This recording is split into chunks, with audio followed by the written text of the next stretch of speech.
Mic semua kan? Okay. So hi everyone, Kia ora and Assalamualaikum. And this is our 9th episode of CMSA podcast.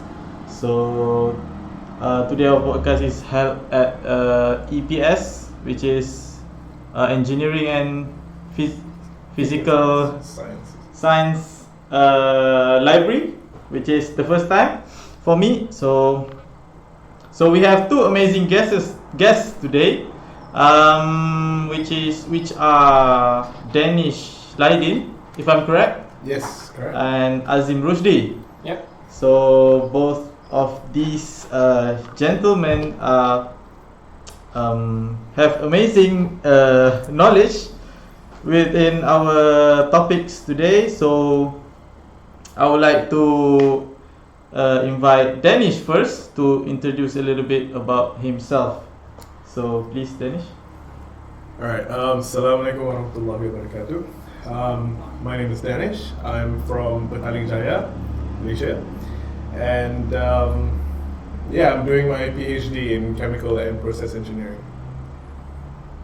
Alright, thank you, Danish. So next is Azim Rushdie. Can you please give a little bit of intro about yourself? Yep, sweet. Assalamualaikum warahmatullahi wabarakatuh. My name is Abdul Azim Shafi bin Rushdie, but everyone here calls me Azim.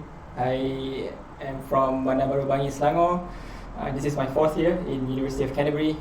I'm doing electrical and electronics engineering, so just finished my exam a few weeks ago, waiting for result, and hopefully can graduate this year, inshallah. Alright, moving on to the next question.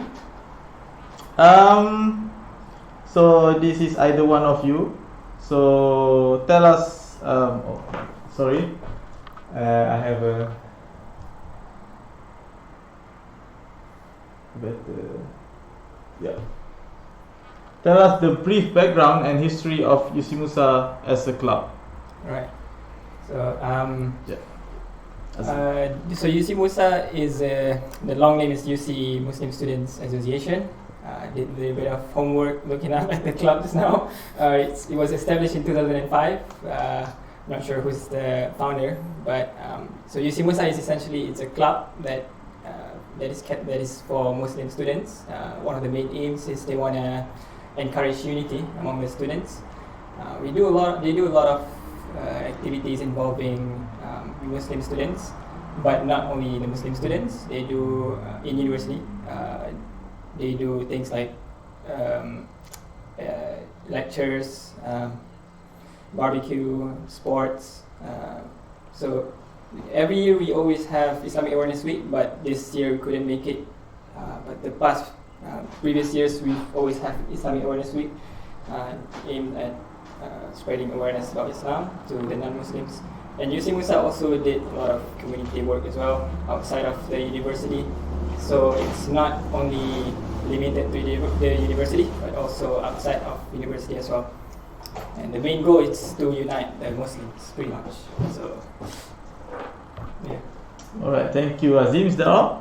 Yeah, pretty much. Alright. Yeah, we can probably. So yeah. Go on here. So this is a question for you both, applied to you both. So, how would you personally describe UCMUSA as a club, like in the distinctive way that Azim has already mentioned earlier? Well, I feel that UCMUSA pretty much represents what Islam is all about, unity amongst all races, different people from different cultural backgrounds, all just coming together and worshipping the same God. And I don't know, it feels like a club that is a home away from home, if you know what I mean. And that's my personal take on it. Alright, thank you, Dennis. So, Azim? Right. Any personal take? For me personally, I see UCMUSA. There's a lot of things into it, but one of the main things is it's a really good platform for me to do networking, to really connect, especially with the local Muslims in the Canterbury and Christchurch and Canterbury region. So it's a really powerful club for networking. Pretty much, yeah. Alright, thank you, Azim. So I agree with both answers. So the third question is, how did you both get involved with UCMUSA as? So I have experience with you both being a part of So, yeah, the UCMUSA team. So Yes. just want to know how did you get involved with that? As for me, I pretty much started helping around the Masala, and then somebody said, "Oh, why not join General Exec?" So, and that's what I did. So all I really did was just tagging along every activity, asking if anyone needs help, and just being involved in any way that I could. Pretty much it. Right. That's small. Yeah. I mean, 2017. That's when I came to University of Canterbury. I started out just similar to Dennis, literally just helping around, just joining the events, because we have a lot of events and always need people to come and help. So that's literally what I just did. Just come along and just join the team. 2018, I become one of the execs. I was the Musala executive on 2018. And 2019, I was the sports executive or sports officer. 2020, I stopped being an exec, but I still got involved with the club, but just not as an exec because I want to focus on academics mainly.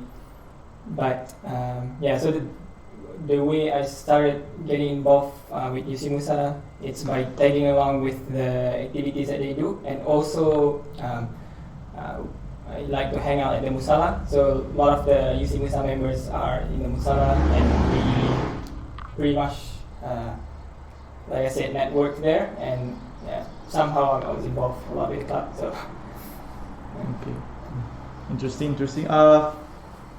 Danish, I think you didn't mention what position did you have? Oh, General Executive. General Executive. Yeah. Okay. So just for one term? Yeah, just one term. Alright. Yeah. So our next question is related to the previous question, which is, what did you learn from your roles? So Azim has alright. 2 roles, so Yeah. Danish has 1. So Well, and as General Exec, it's quite a general thing, as the name suggests. But I guess it's more finding sincerity in all that you do, because every action is based on intentions. So every time I do put in an action, I think about try to reflect more on my intentions. So it kind of so I think that's the biggest thing I learned from it, like rather than just going autopilot, like just really being aware of what you're doing and how you're helping and how you could actually, give the best of your service. So, very general, but yeah. Alright, interesting. Yeah. Azim? Right. So I actually made a note on this. Yeah. I mean, there are obviously a lot of things that we learn being an exec. But the 2 things I want to share, I would say is the first one. It's a little bit weird, but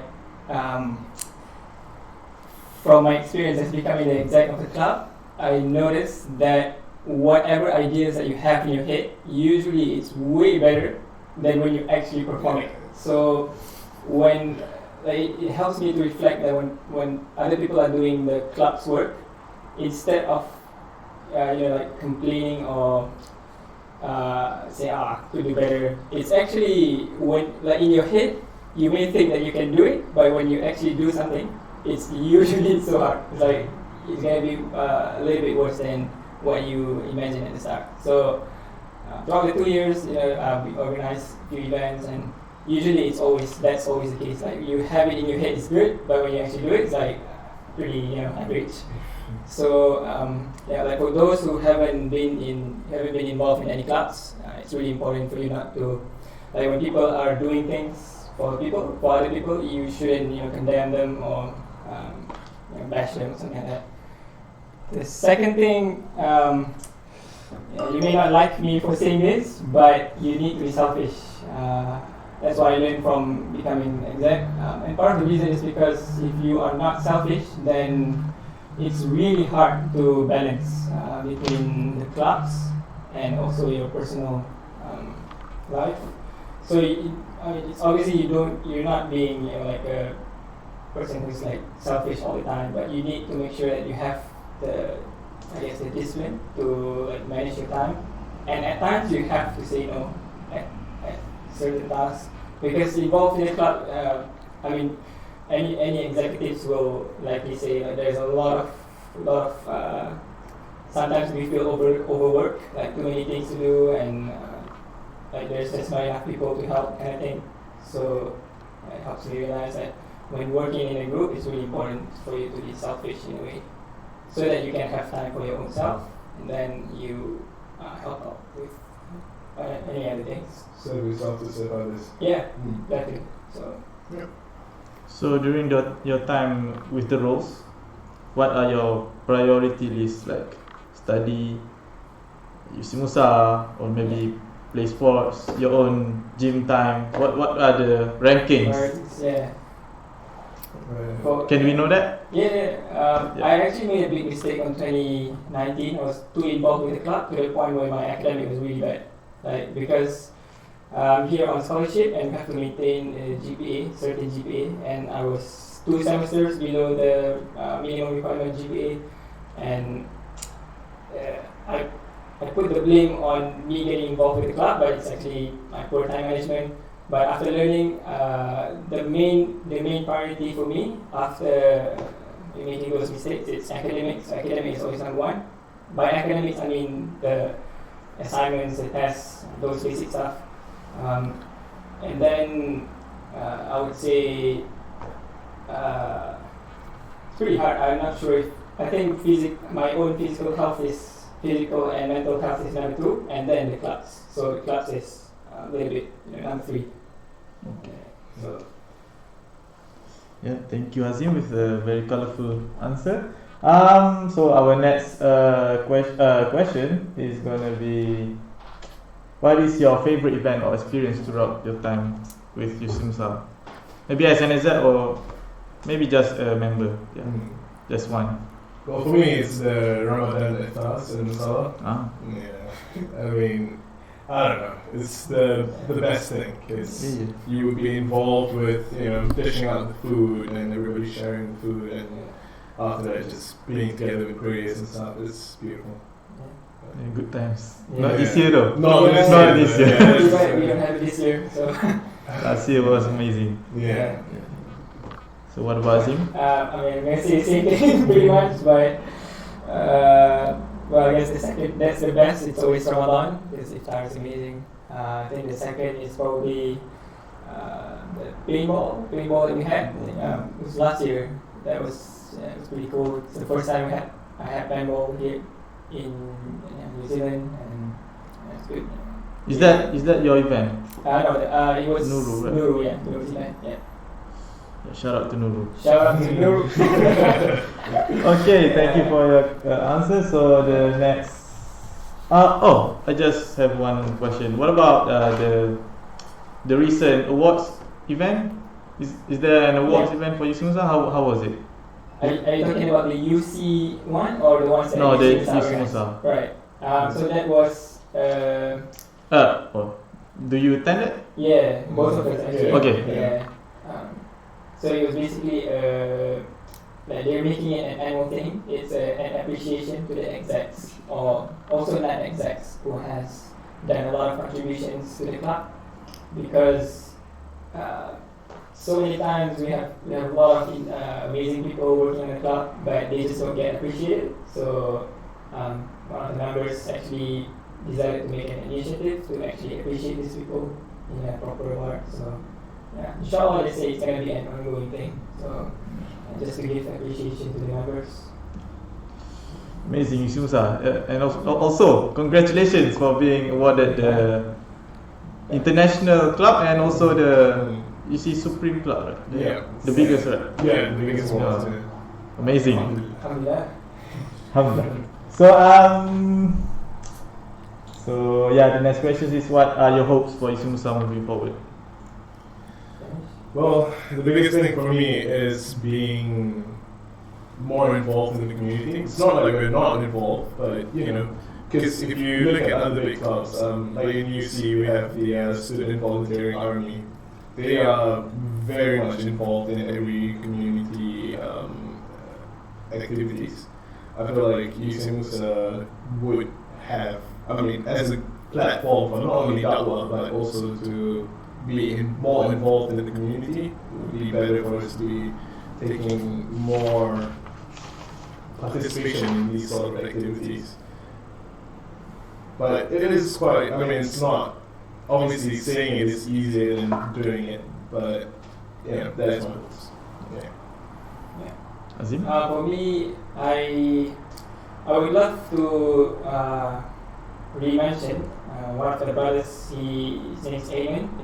He mentioned in his final khutbah the 3 axes. I really like it. It's Muslims should strive for. First is the social circle. Second, the seeking of knowledge, and third, the striving for excellence. And I think UCMUSA is such a really, not only a really good but an important platform to allow students to achieve these 3, especially the education part, seeking knowledge part, because we have so many amazing people in here that has a lot of Islamic knowledge, especially, and I feel like it's not fully utilized, and we have his house and the execs, the current execs, and also execs next year, they're planning on doing a lot of things with the thesis house, making full use of it. So I was hopeful that they were gonna at least maybe make like a library for the Muslims or something like that, so that we can have access to like books or things like that. But yeah, I think it's probably a good idea to interview the next execs. So we sure have a lot of plans. Alright. But yeah. Okay. Thank you, both of you. So moving on. Anything you want to promote relating to UCMUSA at the moment? Yeah. I would say for brothers especially, it's really how do I say, that you have to attend the Usra you have every Sunday, Usra al-Khalaqah. It's not as boring as it sounds. It's really good discussion. We have a very interesting discussion on the basics of Islam. Some of the things we learn is on Tawheed. Sounds really basic, but there's a lot of depth that we went through. We learned about Bid'ah, we learned about Hadith, we learned about the 4 Imams as well, the 4 Mazhabs. So I would really encourage the brothers. The sisters can come. We used to have sisters coming and use the mic to do the Usra, so it's not a problem. So we have it every Sunday, 7 p.m. So every week as of now. So yeah, especially in the summer, it's really such a good opportunity to learn about Islam, especially. So yeah, it's the main thing I want promote. Yeah. Alright, thank you. Yeah. That's yep. I thought it was Saturday. No, it's on Sunday. Yeah. On Saturday, actually, we have a tajweed class as well during Zuhur time, but mainly that's for the kids. But even for adults who wants to basically just learn how to read the Quran properly, you can come on Saturday. We start at 12:30 every Saturday. So Yeah. So we move on to the next question, which is a bit maybe a bit heavy for you both, but yeah. So would you like to share? Would you like to share your personal experiences during the wake of the 15 March shootings in 2019? And do you have any takeaways from that event? Danish? Well, the biggest thing for me is, just learning more about mental health awareness, because you only know how well you are when you're tested, and clearly that incident was really just out of the blue, and I feel like the biggest thing is to learn to appreciate the hard times, and obviously it was very hard for us to appreciate what had happened, but there were many things, many good things that came out of that incident. But yeah, it's it's pretty hard for me to talk about it because I, how I had that close encounter with the whole incident. Like I was on the way to the An-Nur during that day. Alhamdulillah, like just how everything panned out, how everything happened, and just being involved in the whole burial of the victims really helped with the closure. But it is still, mental health is a really big thing. That's all I really want to say. And to have a better set of mental health is to always learn to find what are the good things you can appreciate from something bad that has happened to you. So that's my biggest thing that I learned from that incident. Yeah, just seeing the hikmah behind what happened. Yeah. I think the takeaway for me was more on personal reflection. I felt like during the time, it was, the moment was almost like there's a divine force that basically unites the Muslims to get involved in getting the burial, especially because we took quite a while before we can get to the burial. I think it was like 3 days late, or even more. It was really long. But all the students, they were like putting down academics, like we didn't go to class at all for like a week or 2 weeks, and just everyone is just being out there, just offering helping hand. And at the time, there were like there were a few groups that was assigned to control the crowd, doing the burial. There were a lot of other Muslims who wanted to help, but they couldn't allow them to because they didn't want too much crowd and make things worse. So, but everyone was like really eager to help, and I thought that's just. I think the best part is having everyone from around New Zealand, like even Auckland, even Omar Sulaiman came. Omar Sulaiman was there. Even the guy from Talk Islam, he was there. I mean, a lot of people come there. Where? The burial? Or? The burial. The burial, yeah. So, Sorry. And then we have if you remember, the Jum'ah prayer. Yeah, I like that one. It was very moving. Yeah. A lot of people came. Yeah, Sheikh Jamal was like saying, thank you.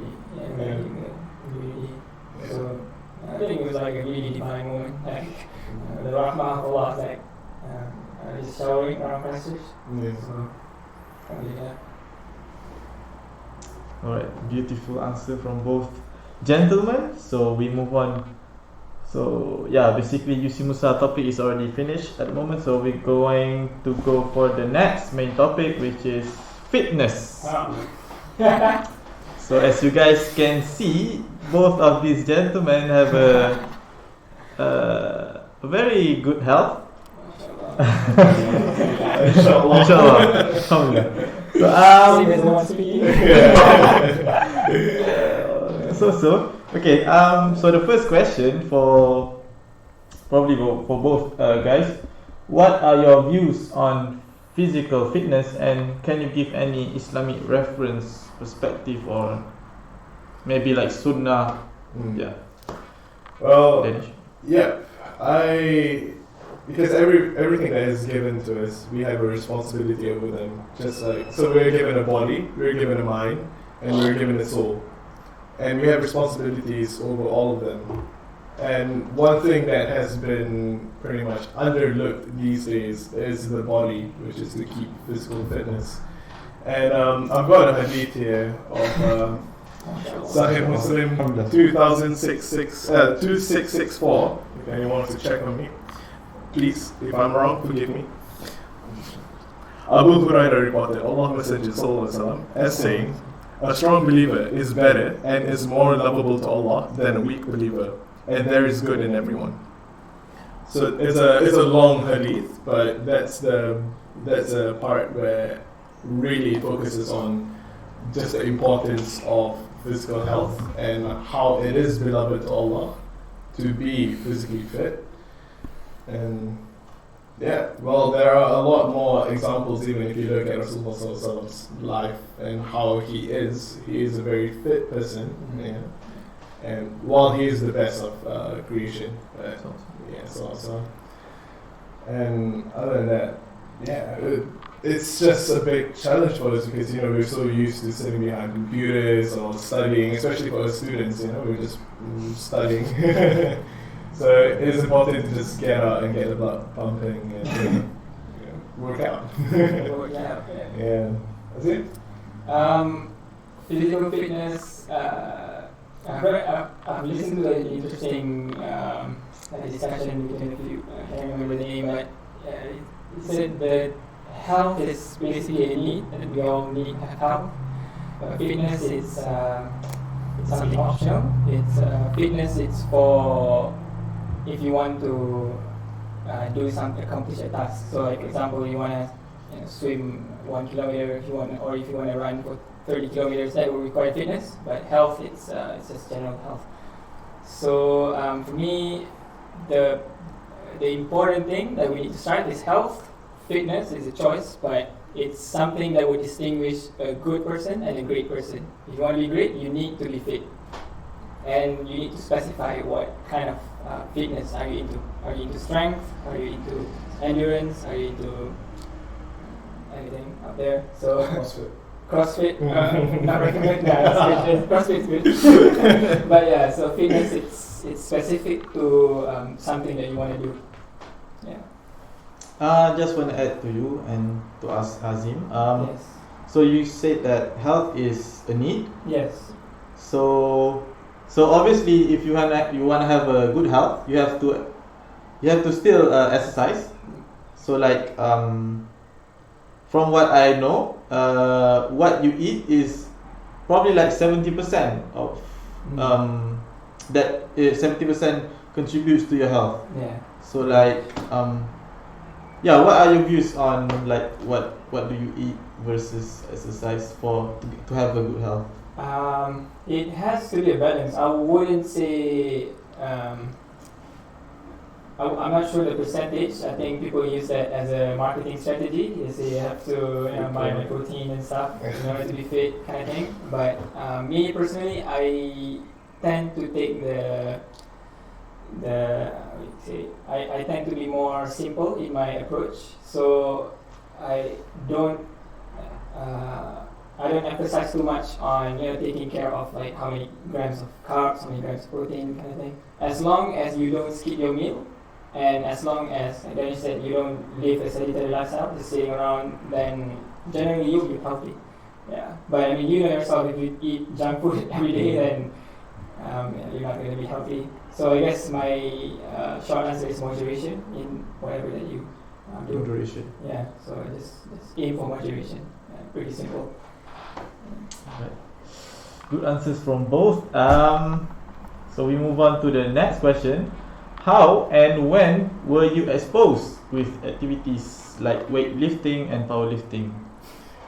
Oh, I started gymming at 16, and that was because of football. And while my goals were pretty much all over the place, I kept going into stopping, getting back into gymming and stopping. But then until I met Azim here, and at the very beginning of our fitness journey together, he was very involved in powerlifting, and his passion for powerlifting rubbed off onto me. And now, what happened? Yeah, but that's pretty much my story. Yeah. Okay. When was that? Is it 2019? Yeah, 2019. Yeah, 2019. Yeah. Do you have any achievement? Because I attend the powerlifting event at the Spirit Center. Do you have any records? No, I didn't. I mean, no. You could. I mean, we didn't compete in proper competition. But we just wanted to get our forms checked out. Like make sure that our lifts are approved. That's pretty much it. It's just having fun. Yeah. But for me, I started powerlifting 2018. I think one of our friends actually. He was from University of Auckland. His name is Haris. Shout out to how much I bench. Yeah, he's such a legend in powerlifting. So he came to Christchurch because there was a camp that we had. Me and one of my other brothers, one of my Shafiuddin. Yeah, we went to Rec Center, and this Haris, he came and he basically introduced us to powerlifting, and from then. That was when I really fall in love with it, because it's when I actually start to see real gain. Because I was just like most viewers, just a skinny boy trying to gain some weight, and powerlifting was the one that really gives me a lot of gains. So I went from like 61 kg to something close to 70. So it was really like life changing, pretty much. So it goes on from 2018 to 2019. And somehow something happened and I stopped lifting, and then it continued. So but yeah, it was a really good like fitness journey. Yeah. We didn't do weightlifting though. We just did powerlifting. So for those who doesn't know, powerlifting is SBD, squat, bench press, and deadlift. So just these three. For weightlifting, it's clean and jerk, and also snatch. Yes, yeah, snatch. Yeah. So it's a completely different sport. I think in Olympics they only have weightlifting, no powerlifting. Yeah. So powerlifting is basically a test of your strength to just lift as heavy as you can. All right. Thank you. Interesting story from both. So yeah, the last question for fitness. Any personal tips on fitness if you have? Yeah, Danish. Well, if you're like me and you get into gymming, then you get out of it and then get back into it. I mean, for me, the biggest thing is setting a realistic goal and then planning realistic plans. Not something that you want to go to the gym 5 days a week, and while you might be alright for the first 2, 3, 4 months, but what if your job schedules get much busier? It starts becoming harder. So what I'm trying to get at is consistency is key. Yeah. So just gotta find a schedule which works well for you, and yeah, burnouts are real.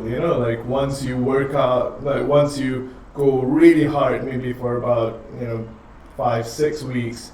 And after a while, maybe you stop realizing the gains that you're having, and you're just like, oh, why am I doing all this for? That's why you need to have that goal. Like you need to have a clear set goal and a realistic goal at whatever fitness goal that you're trying to achieve. And yeah, just don't rush into it. It's a lifestyle, because they said if you want to build a habit, you got to keep doing the same thing for 60 days. And if you want to make a lifestyle, you need to keep doing it for over 90 days. So you got to aim for the long run, not just for the short-term goals. Yeah, just pretty much it for me. Thank you, Danish. I think for anyone out there who wants to venture into fitness journey, my only advice is keep your program or your routine simple as you can. It's really important. So you don't want to overcomplicate things. Because it's really common for us to, like at the start especially, you put in too many things at your program, and you do it like 5 days a week program, and you tend to get overwhelmed, and in the end you don't do it. So my strategy is to make sure that your whatever it is, again it depends on your fitness journey, but once you know what you want to achieve, then you keep the program really simple. You keep the routine that you're following, make it really simple, and at the start, especially the most important part, make it easy. Don't make it too, you go to gym and then you exhaust yourself too much, and then obviously your whole body is gonna be aching and you don't feel like going. So at the start, keep it simple and keep it easy. But later on, then if you're like 6 weeks in, then maybe you can add complexity to your program. But at the start especially, it's really important to keep it simple and just like Dennis said, achievable goals. Don't because when you're lifting, especially, or any fitness goal, you tend to what do you call over expectation. Like you think you can do too much, but your body is not ready yet. So Listen to your body. listen to your body. Yeah. That's one of my mistakes. I was pushing a little bit too much, and my knee paid the price when I was powerlifting. So you And need now he's swimming. I'm shifting to swimming now. But you really need to listen to your body when things doesn't feel right. Sometimes just maybe visit a health center or something like that. Don't the culture of pushing too much, pushing too hard. It's not sustainable. So you gotta think of long term. I just want to add one more. If you guys have the knowledge. So do you know the sports that Rasulullah SAW practice? As far as I know, it is wrestling. I think wrestling and horse riding and archery. Yes. Are there any more? I think Swimming, is it? I personally have never read any hadith, but back in school I think I was told it was swimming. Because I remember, I think one of the Usra mentioned that like something to do with swimming, like kind of helps you connect with your spiritual self. I concur. Yeah. But the three that you mentioned, it's that one's definite. I've heard it in hadith, but swimming, I'm not sure. I have to check. Yeah. Yeah. That's it, I think, for fitness. Or do you guys have any points to make for fitness? Nah? So And go hard or go home. Swole is the goal, size is the prize. Remember the words, guys. okay, interesting. What do you say? Pick up line. No? Okay. So so our second topic is finished now. So the third topic, which is our last topic, is snow sports. So both of these guys are experienced in snow sports. As far as I know, they have a considerable time of playing them. And so the first question is, tell us about snow sports that you know, and what do you like about it, and what are the various forms of snow sports available? Ooh. Well, various forms of snow sports available. I mean, even in entire world, there's a lot. There's skiing, Nordic walking. Not Nordic walking, Nordic skiing, I think. Cross-country skiing. You've got snowboarding. You've got ice skating. And you've got a lot of things going on there. But in New Zealand, what we mainly do is snowboarding. I personally started off with skiing, but until my boy Tanzil, pretty much convinced me to try out snowboarding, and that's when I tried it. And really, the biggest difference between skiing and snowboarding is that skiing, it's easier for you to start, but it's harder for you to master. But whereas for snowboarding, it's harder for you to start, but it's easier for you to master. Interesting. Yeah. So, and I think the part that I like most about snowboarding is pretty much you get this rush of adrenaline, right? Like when you are at the top and you're building up speed, and you're going with your strokes and all that.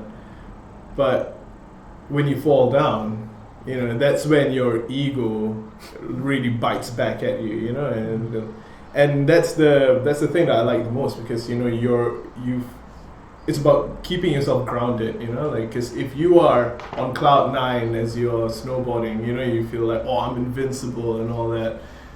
At the end of the day, you will fall, and when you fall, you need to get back up again, and it's that whole repeated, just falling, getting back up, falling, getting back up. And in the end, I ended up enjoying falling because it actually allows me to learn more about how I can improve my techniques. So that's just the tip of the iceberg. Like, I could go on talking for hours here, so I'll probably pass the mic to Azim. Okay, Azim. Yeah, you pretty much summarized the whole thing. I've never done any other snow sports other than snowboarding, so I've only done snowboarding myself, and falling and getting back up, it's like basically what snowboarding is. The way I would describe it is it's almost like a spiritual journey. It really tests your patience. Yeah. So because you at the start especially you can only go for, I don't know, maybe like 10 meters or less, and then you're gonna fall and another 10 meters and then fall. And I personally skateboard. I can skateboard to uni, but even that doesn't help me on snowboarding. So it's takes really of time, but it's really fun. It's like you fall into ice, so it's not like it's really hurt unless you fall into an icy place. But if you fall to a like snowy place, then it's really fun. Yeah. But really test your patience. Yeah. Yeah. And test your ego. Your ego. Yeah. So if you think you're too big, try snowboarding. You're gonna realize how small you are. Yeah. So. Okay, just one small question. What do you think the risk of injuries for snowboarding? Is it high or is it? Well, it is.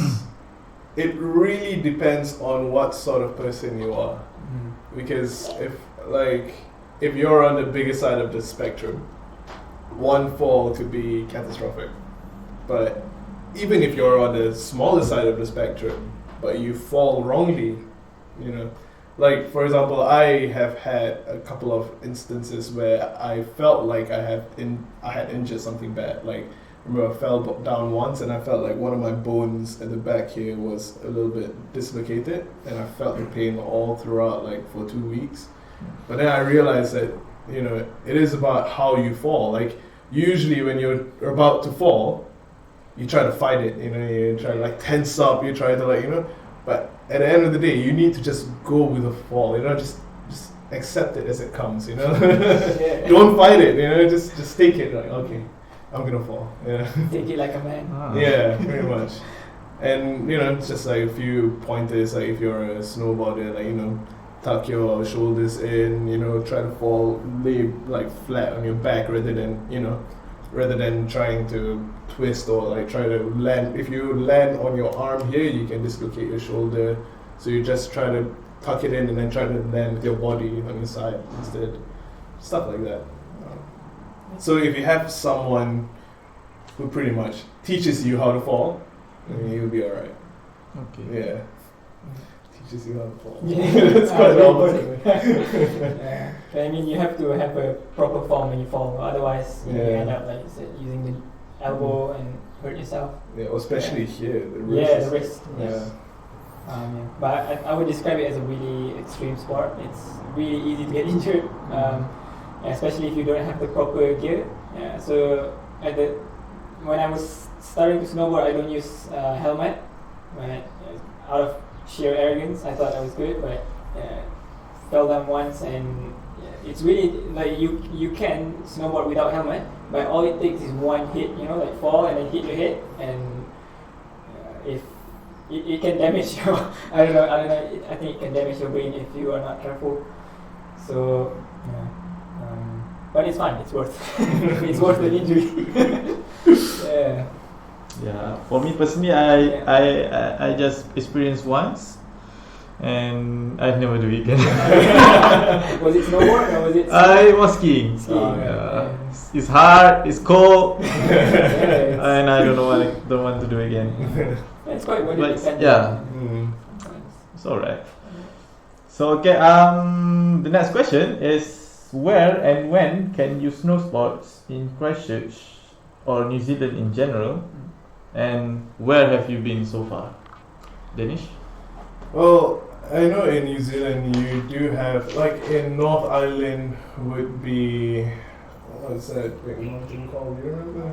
Oh, I can't remember the name, but they have the biggest one is in North Island. Yeah. I can't remember the name of it. But in South Island, you have Queenstown, you have other sort of like clubs, snow clubs, like Porters and places like that. But personally, I have been to Carjarona and Remarkables down in Queenstown, and mostly we're based in Mount Hutt, so Mount Hutt sponsors. Mount Hutt for the win. Yeah, I mean, I've only been to Mount Hutt. Yeah, and part of the reason is because we bought the season pass, so you can buy either 3 peaks, but we choose to buy just 1 peak, which is Mount Hutt. It's more economic because we're quite broke. Yeah, and it's near, so yeah, it's quite near. Yeah, It's only about 1 hour and a half from here, from Christchurch, from Canterbury, University of Canterbury. So. What about when? Oh, right. Can you? I think autumn. Is it late autumn? Yeah, late autumn. autumn. Late autumn until early spring, so up to like So September. June. Early June-ish. Yeah. Until it's up till October, I think. Is it? Yeah, this year went on a bit longer. Yeah. Right. Yeah. Yeah, but yeah, up to October. or late September, October. Yeah. About 4 months. Yeah, Yeah. 4.5 months, Mm. pretty much. So it's worth. If you buy the season pass, you can pretty much go any day throughout the season. Because if you think about just the lift passes alone, there's a single day lift passes. Actually, it's expensive. So if you consider buying a season pass, at least go. Wait, was it 10? The payback's like 5 times. Huh? 5 times, yeah, 5 times. So if you go 5 times with a season pass, you pretty much make your money. So, yeah. Thank you for the tips. So the next question is, already answered a little bit. What is the overall cost of snow sports that you did? Do you feel it is worth the cost, and any tips to reduce the cost? Carpooling.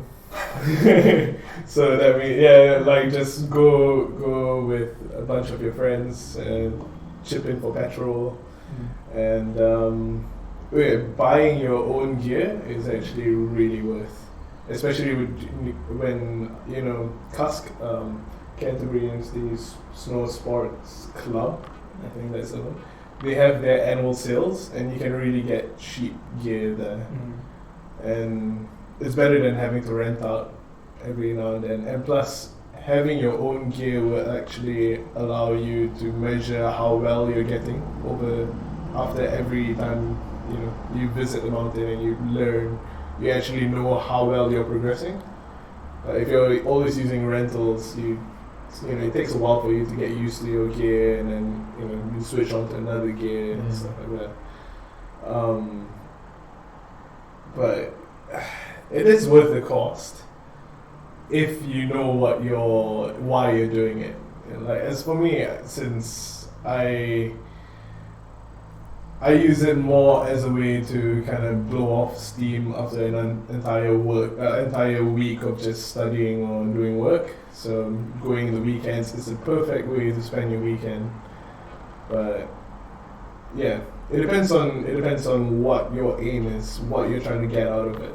And if you are trying to have a good exercise, but it is a good exercise because it is a full body workout. Yeah, absolutely. Because you need to balance yourself on the board.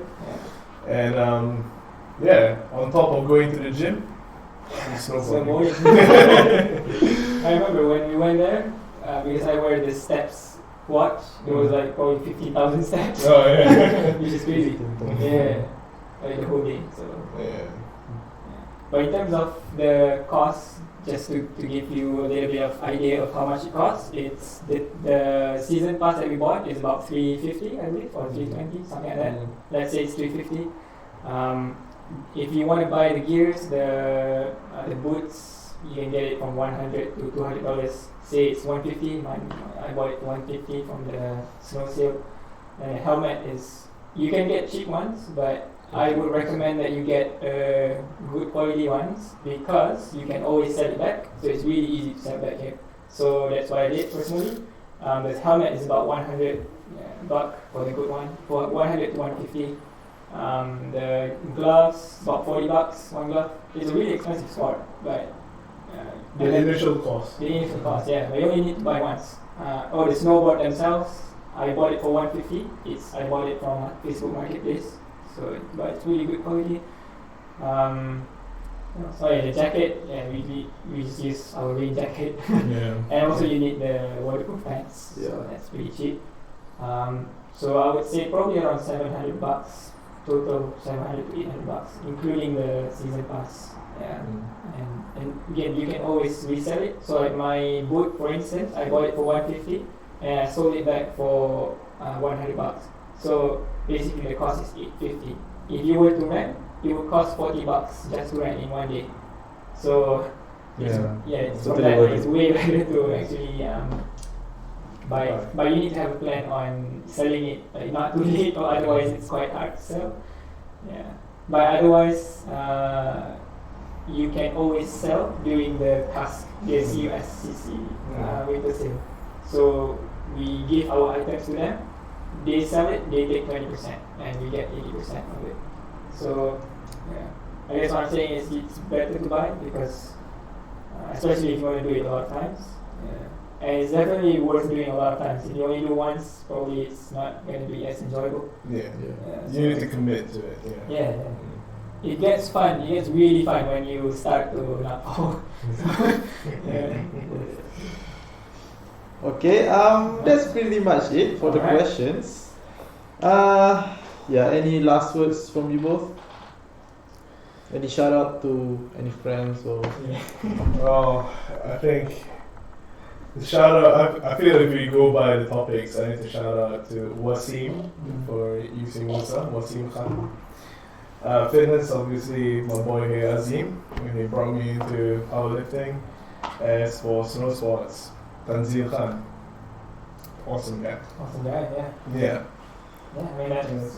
Also, I want to shout out to Ahmad Haris, how much I bench. He really helped me out with powerlifting. I mean, for viewers who are seriously interested in powerlifting, I do recommend you to look at how much I bench Instagram page, how much I bench, because he has a program that can personalize. He can personalize a program if you're into powerlifting. I think the workout program is called Good Gains. Good Gains, yes.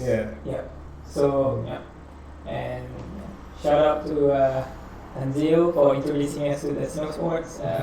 Actually, Tajul was the one who introduced me to the snowboard. So shout out to Tajul. Tajul? Tajul, yeah. 2017, yeah. You bought his board, right? No. Momo. Oh, it was Momo. Yeah. But he was actually the first who introduced me to the sport. Yeah. Shout out to you too, Shaq, for having us. Yeah. Thank you. MVP. Is that it? Yeah, pretty much. I just have one more. So tents. I'm interested to have tents in this podcast also as an international. Yeah, he's from Fiji, right? So it's good to have a different perspective, and also he can also talk his side of UCMUSA as well. And he's a new president as well. Oh, really? Yeah. Oh, interesting. There we go. Yes. One stone. Yeah. I have to reach him out. And also Mas. Do you think Mas can come with him? Of course. Yeah, of course. He is not the exact next year because he finished uni this year. Already finished? This is his final year. Oh. Do you know what his plans in the near future? Is he going back? Or? Yeah, probably. He's working right now, right? He's working, yeah. He's actually looking to stay in New Zealand, whether or not it's for work or for study. Okay, that's pretty much it for this episode.